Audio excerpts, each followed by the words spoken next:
Investigators were busy today canvassing the area where 21-year-old Alejandro Lauriano was shot, stabbed, and eventually killed.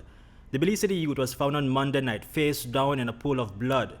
The area where the earth is soaked in his blood is where Lauriano fell as he took his last breath. Lauriano was with a relative in Lucky Strike village in rural Belize. Both men were reportedly socializing in the yard when Lauriano was left alone, or so it seemed. What police got us so far is that Mr. Lauriano was at the company of another male person outside of the yard. When the person left to go and use the latrine, and whilst he was inside of the latrine, he heard a gunshot and he heard Mr. Lauriano screaming for help. Upon he exiting and coming out to the yard, he observed Mr. Lauriano motionless on the ground. A large cut wound was visible on Lauriano's face. He was also stabbed in his neck. He had a cut wound on his right arm and abrasions on his shoulder. Lauriano was also shot in the abdomen. His killers made sure Lauriano would not survive the brutal attack. He was found with apparent chop wounds and apparent gunshot wounds to the body.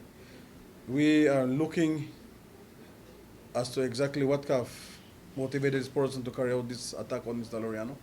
But from his release from prison, we know that he has been receiving threats by the other family members, reference that charges that were levied on him a year ago. In March, Lauriano's mother, Bernadine, was shot and killed inside their home on Aloe Vera Street. Later that same month, Bernadine's relative, Justin Oriano, was also found by a family member shot dead in Lourdes Bank. Also during that month, a then 19-year-old Lauriano was charged for the double murder of 64-year-old Teresita Flowers and 17-year-old Delcia Blanco, who were fatally shot inside a home on Tibu Street. According to Assistant Superintendent of Police Alejandro Lauriano recently moved to Lucky Strike village after being freed from prison.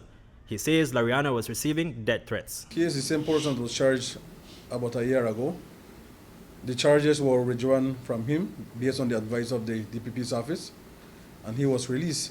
We understand that he was staying in San Ignacio, and just recently he moved to Lucky Strike village. Do you all suspect that maybe that has some involvement in his murder yesterday or this morning?